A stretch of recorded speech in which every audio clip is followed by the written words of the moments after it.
The sky above Earth had never looked more surreal. As the alien ship hung in orbit, a floating titan of sleek, organic design, it seemed to swallow the stars in its shadow. The world stood still, entranced by the sight. News feeds exploded with speculation. Governments scrambled to issue statements, and experts tried to make sense of the bizarre phenomenon. It had taken the Lyra just 4 hours to arrive at Earth's orbit, their ships cloaked in an aura of soft, glowing lights. No one on Earth had ever seen technology so advanced. But then the message came. Not through radio, not through signals, but through the minds of every person on Earth. It was not a loud command or even a threat, but a gentle offering, the kind of communication that felt almost like a dream, too smooth to be fully real. We are the Lyra. We are peace. We offer you a chance to join us, to live in unity, to end the suffering of your kind. It was everywhere. In the hearts of every child, every elder, every leader. An invitation. They were told that the Lyra had achieved perfect harmony through the merging of minds. Disease had been eradicated. War was no longer a concept. There were no borders, no divisions, just one shared consciousness that existed for the betterment of all. The human leaders of Earth, in shock and awe, quickly called for a global summit. Representatives from every major government, from military leaders to tech moguls, were brought together in a makeshift coalition, trying to make sense of the alien offer. The world was a hive of activity as emergency channels buzzed, and summits were set in place. Among the crowd of diplomats and thinkers stood Emily Hayes, a sharp-minded, independent politician from the United States, her face hardened by years of navigating political storms. She'd seen power, she'd seen corruption, and now she sought a choice that terrified her. Emily stood apart from the rest, watching the televised broadcasts as the Lyra fleet loomed silently above them. A part of her felt the temptation. The idea of peace, of unity, of an end to the endless cycle of war, poverty, and division was appealing. But there was another part of her, a deeper part that stirred with doubt. Perfect unity, she thought. No dissent, no room for questioning. Humanity had spent millennia fighting for the right to think, to create, to challenge. Her comms beeped. A message from her closest ally, Dr. Alex Mitchell, a top neuroscientist who had spent years studying the human mind. His words were blunt. They're offering the end of human choice. Think about it. If we lose our individuality, we lose everything. Emily's stomach twisted. The decision was no longer just about peace. It was about freedom. Could humanity really accept such an offer? Or would they choose to keep their messy, beautiful, unpredictable nature, even if it meant facing the unknown? The summit was about to begin. The global summit, held in a high-security facility in Geneva, was a tense affair. World leaders gathered in a grand, circular conference hall, the air thick with uncertainty. Cameras captured every moment, but the true drama was unfolding behind the scenes. Emily Hayes sat at the front of the room, her eyes narrowed as she surveyed the other delegates. The pressure was palpable, and the room buzzed with debate. The Lyra ambassador, Thulir, a being of almost unnerving calm, stood before them. His voice, soft and measured, resonated within the minds of every person in the room. We offer you the path to salvation. Our collective consciousness is the end of suffering. Your kind will know no more pain, no more fear, no more division. You will become part of a greater whole. The words sounded so perfect, so ideal. But as Emily listened, she felt her doubts growing, twisting into a gnawing certainty that something was terribly wrong. Thulir's face showed no emotion, his words never wavered, and the peaceful image they painted seemed too good to be true. A hand shot up. It was President James Carter of the United States, a man known for his pragmatism. And what exactly is the cost of this? Salvation, he asked, his voice tight with skepticism. The room went still. Thulir responded with a serene smile. There is no cost, only the gain of perfect unity. Once your minds are joined with the collective, all your fears and desires will fade into the greater consciousness. All conflicts will cease. All doubts will be erased. You will find peace. Emily felt a chill creep down her spine.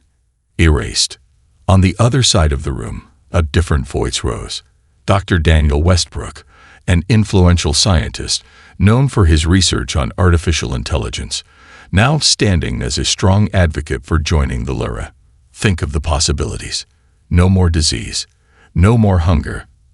Imagine a world where every person's mind contributes to the greater good, where creativity and innovation are limitless because they're shared among billions.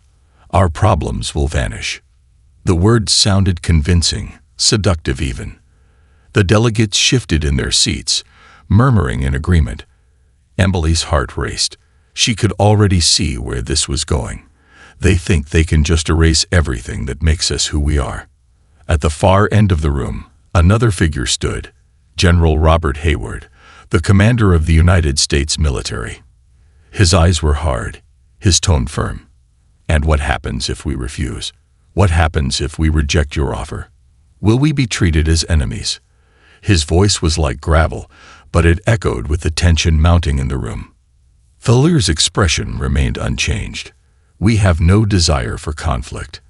However, without the unification of your minds, your species will remain fractured. You will remain incomplete. The implications were clear. The Lyra were not threatening war. They were threatening the very nature of human identity. The atmosphere in the room grew heavier, and Emily could sense the weight of history pressing down on them. Some leaders seemed swayed, their eyes clouded with the promise of peace. Others, like General Hayward, were clearly bracing for something more. Emily stood and addressed the room, her voice steady but unwavering. We are human because we are individuals. Our choices, our mistakes, our diversity. That is what makes us who we are. We cannot trade that for some perfect, soulless harmony. If we surrender ourselves to this greater good, what's left of us? Her eyes flicked the silent faces around the table. What's left of freedom? A murmur spread through the room. Some delegates exchanged glances, others whispered among themselves. But one thing was certain. The world was divided. The Lyra's offer had torn humanity in two, and the real battle was just beginning. The summit had ended in chaos. There was no agreement, no resolution. Just a room full of leaders locked in heated arguments, each faction pulling in a different direction. The divide was no longer a political issue. It was existential. Some leaders, now convinced that the Lyra held the key to humanity's future, began quietly endorsing the offer. Others, like Emily, became more resolute in their opposition. The decision seemed imminent, but the battle was far from over. Back in the streets of every major city, the tension was palpable. Protesters marched with signs proclaiming "Save humanity's soul" and "Keep our minds free." On the other side, countless rallies filled with fervent believers in the Lyra's vision echoed the idea of a perfect, peaceful world. The air crackled with fervor on both sides. Emily, shaken by the events of the summit, sat in her office late into the night, staring at the data she'd gathered. The more she read about the Lyra's collective, the more certain she became that the stakes weren't just about governance or philosophy. It was about the very essence of human identity. She wasn't just fighting for a political win. She was fighting for the future of the human spirit. Her comms buzzed, snapping her out of her thoughts. It was Dr. Alex Mitchell, her trusted ally and neuroscientist. She activated the message. Emily. Alex's voice was tense. I've been going through the data from the Lyra's initial broadcasts. There's something off about their collective mind. It's not just about unity. There's a deeper layer to their harmony. It's more like a system of control. They've engineered their society to suppress individuality. When they say peace, they mean the end of personal will. People who join them are erased. Emily felt a cold wave of dread sweep through her.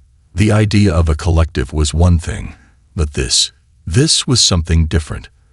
The Lyra were offering peace, but at the cost of everything that made humanity human. How do you know this for sure? She asked, her voice tight. "I've found references to mind-altering tech embedded in their neural systems," Alex continued. "It's not just a mental link between individuals. It's a way of overriding autonomy. Those who join can't think for themselves anymore.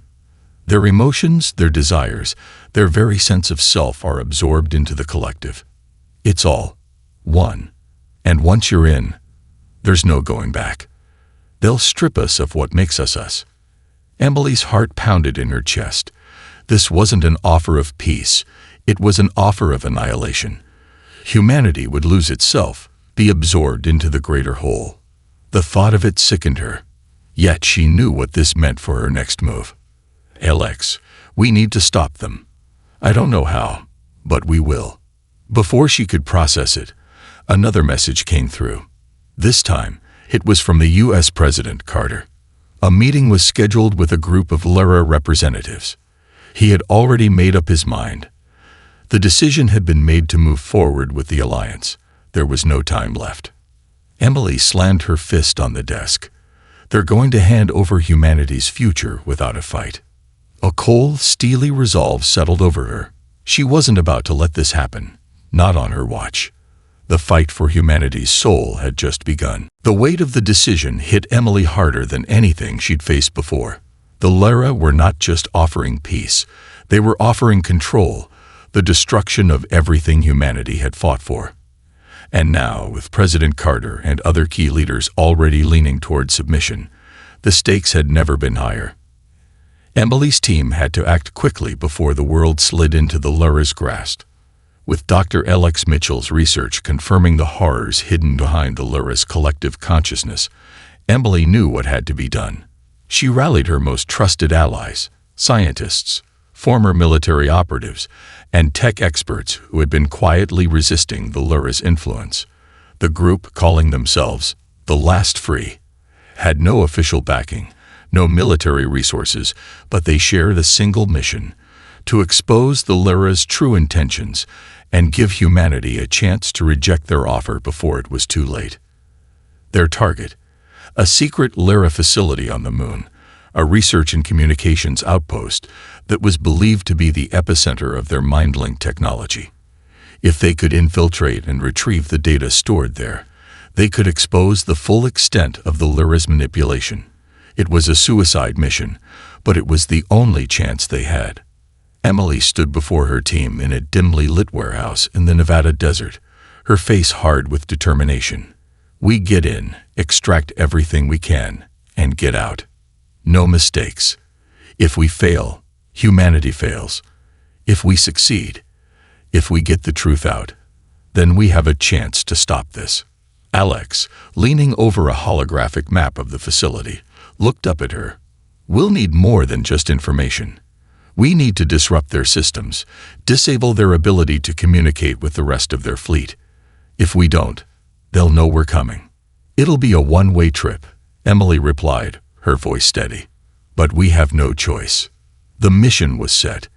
Emily and her team boarded a covered transport ship, using an old military model to avoid Lyra detection. As they blasted through the atmosphere, heading toward the moon's surface, Emily couldn't help but reflect on how far they had come in such a short time. This wasn't just a mission to save her country, or even her planet. It was a fight to preserve the essence of what made humanity unique. When they reached the moon, the real danger began. The Lyra had anticipated resistance. The moment they landed, an automated defense system sprang to life, sending waves of drones to intercept them. Emily's team fought back fiercely, using guerrilla tactics to evade capture, but the drones were fast and relentless. In the dark, rocky expanse of the moon's surface, they moved like ghosts, using the terrain to their advantage. Alex hacked into the facility's exterior systems, scrambling their defenses just long enough for them to slip inside. As the team infiltrated the heavily fortified compound, Emily's heart raced. Every second mattered. She could already hear the sound of the Lyra fleet's distant engines, their warships waiting in orbit. If they didn't make it out in time, Earth would be lost. Inside, they found rows upon rows of mind-altering equipment, neural interfaces, memory regulators, and psychological dampeners. The horrors of what they'd been preparing to impose on Earth were far worse than anyone could have imagined. Emily's hand tightened around her weapon as she thought of her people, her world, and the fight that was still ahead. "We've got what we came for," Emily said, her voice cold with resolve. "Now, let's get out of here." But as they made their way back to the shuttle, the facility's alarms blared. The Lyra were coming for them, and their escape had just become a race against time. The moment the data was secured, Emily's heart pounded in her chest. The shuttle's engines roared to life as they launched from the moon's surface, the rocky landscape shrinking beneath them. But there was no time to celebrate. The Lyra's retaliation was swift. Alarms blared within the shuttle, and a deep, unsettling hum filled the air as the enemy's drones closed in on their position. Their chances of escape were slim, yet Emily felt a burning determination deep within her, one she hadn't known she still had. "We have the data, we just need to get it to Earth," Alex said, his fingers flying over the controls as he worked to evade the incoming assault. "If we can get past the drones, we can upload the information straight to global channels. But if we don't make it back," Emily replied, her voice cold but resolute, "this is the last chance humanity has to know the truth about the Lyra." The tension was palpable. Every bump and jolt of the shuttle felt like it could be their last. The Lyra warships loomed overhead, their silent presence almost as menacing as their technology.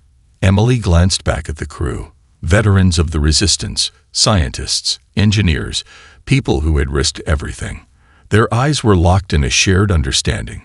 Failure was not an option. The shuttle weaved and dodged through a storm of laser fire, the dark expanse of space stretching out before them like an endless void.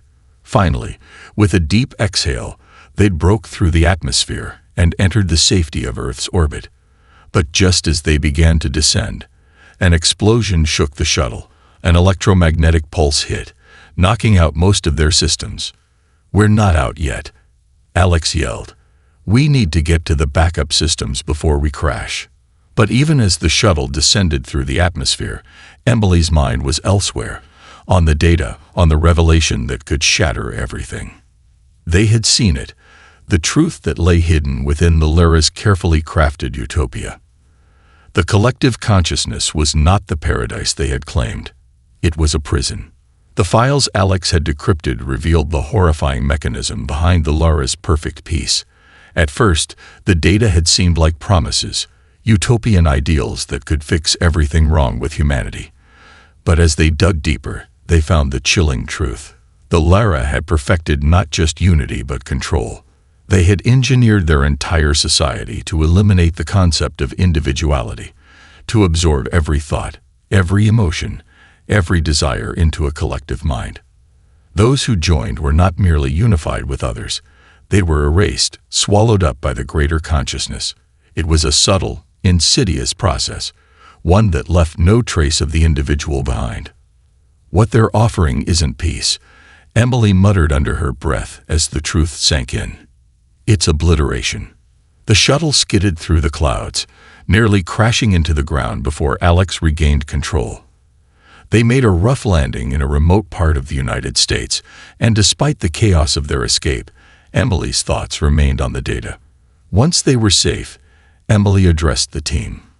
"We need to get this to the world, and fast. The Lyra's plan isn't a utopia. It's the end of humanity as we know it. We have to expose them, or we lose ourselves." Emily wasn't just speaking to her team anymore. She was speaking to the world, to every person who had to know the cost of peace under the Lyra's rule. The truth had been revealed, and now the real war was about to begin. The truth had been exposed, and now the world was waking up to the nightmare that loomed over them.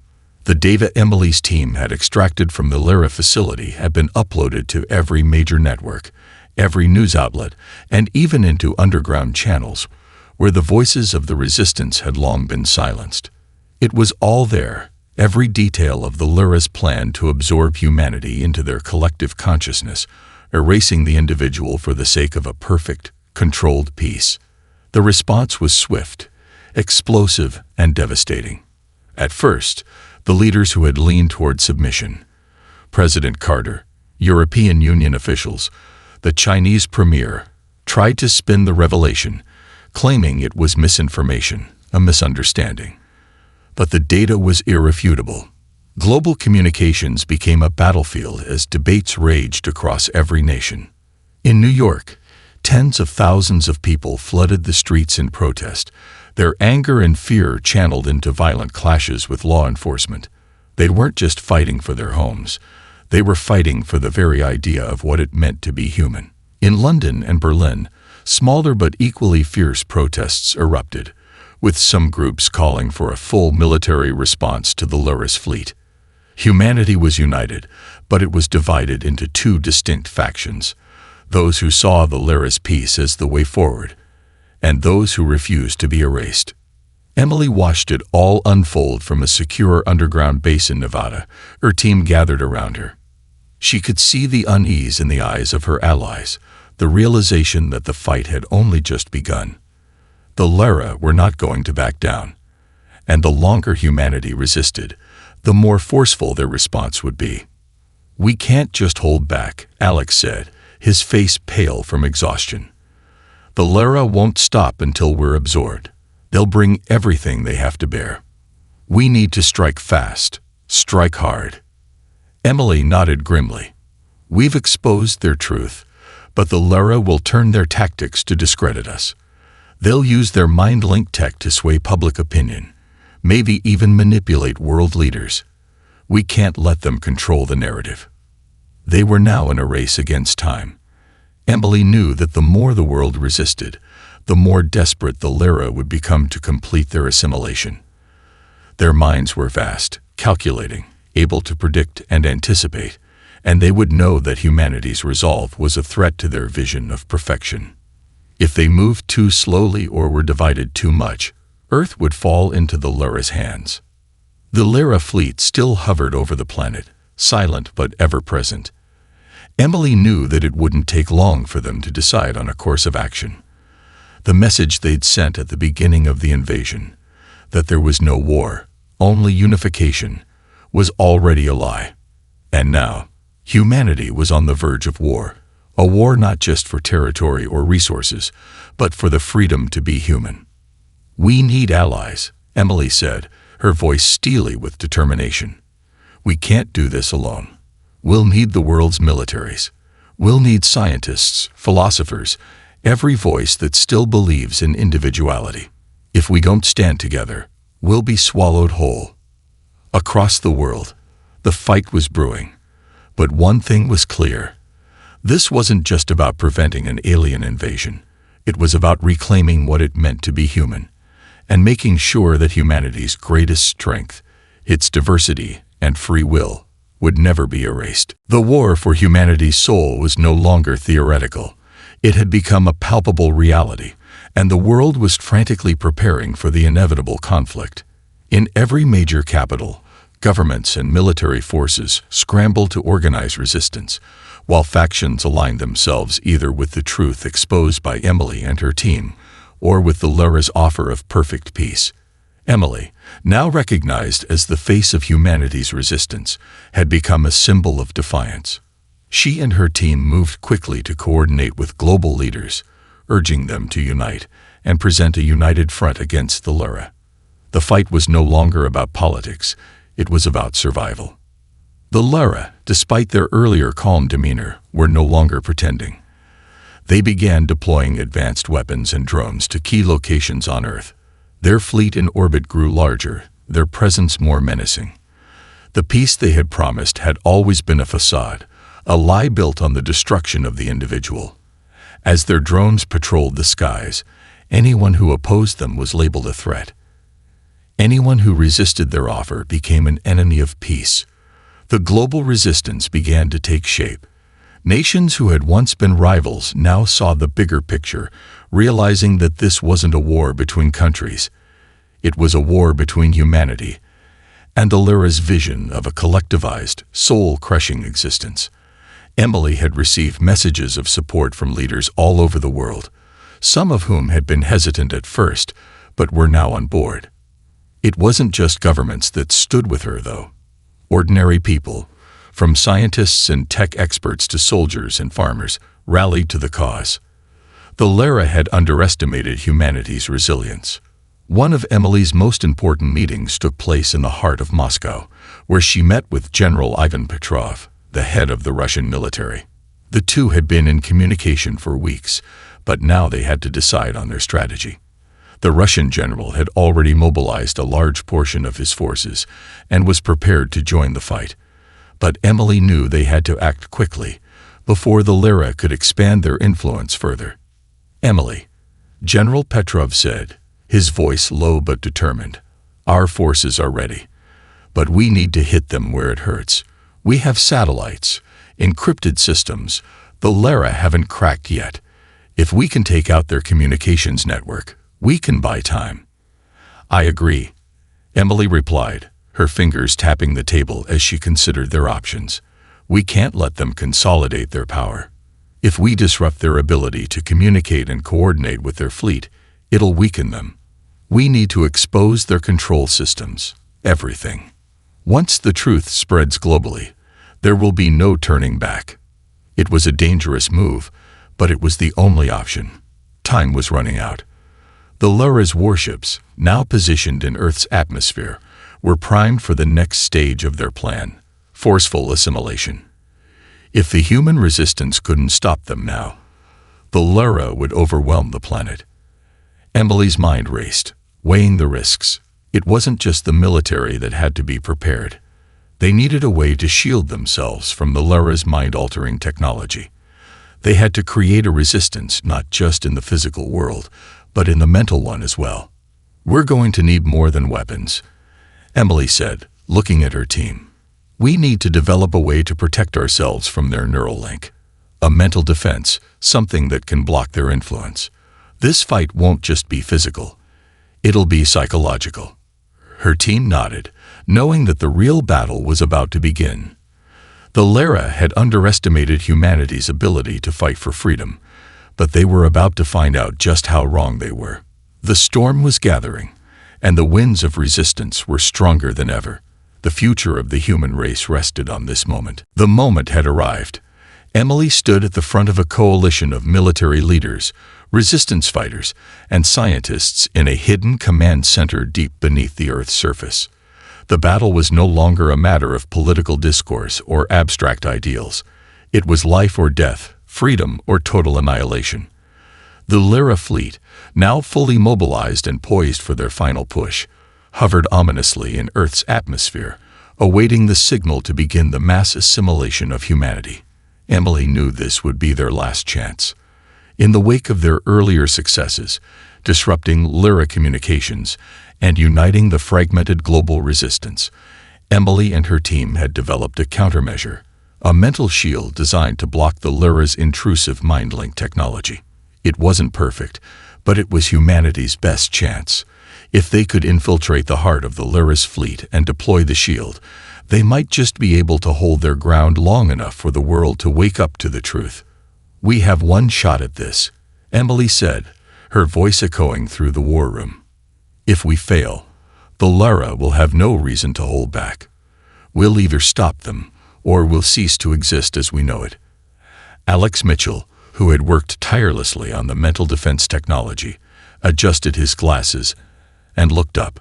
"The shield will work on most of their technology. It will prevent them from directly linking with us or manipulating our minds. But we'll have to move fast. We can't let them get a foothold." General Petrov, standing beside her, clenched his fists. "We've gathered everything we have. Air forces, ground troops, and tech teams. Our military will hit their flagship directly. We'll draw their attention, buy you time to plant the shield inside their main ship's core." The plan was risky. As Emily knew all too well, their best chance was to split the enemy's forces, divide their attention, and hit them with everything they had. The Earth had prepared for a full-scale assault, but the true battle would be a mental one. Once their troops had engaged the Lara's forces, Emily and her team would slip aboard their flagship, a massive, imposing structure in orbit. and deploy the shield. The team boarded their transport shuttle, which launched toward the Lyra flagship, its engines blazing through the dark expanse of space. As they neared the colossal ship, the tension in the air was thick, almost suffocating. The war had come to this, one final mission to determine if humanity would remain free or if it would be swallowed by the cold, perfect unity of the Lyra. Inside the flagship, the Lyra were waiting. They were aware of the Resistance's efforts, their every move anticipated with uncanny precision. But this time, the humans were armed with something the Lyra had never expected: the ability to resist. Emily's heart raced as she and her team infiltrated the flagship's dark corridors. The cold metallic walls felt as if they were closing in on them, but they pressed forward, every step taking them closer to their goal. The main core of the ship lay just ahead. The final confrontation was imminent. "This is it," Emily said, her voice low but steady. "Once we plant the shield, they can't link with us. We'll be free, at least for a moment." But as they reached the core chamber, the door slid open to reveal something unexpected. The Lyra, in all their otherworldly wisdom, had anticipated their every move. They stood, motionless, waiting. And then, the first words they spoke in perfect unison echoed across the room. "You cannot stop us, human. We are the future." The final stand had begun.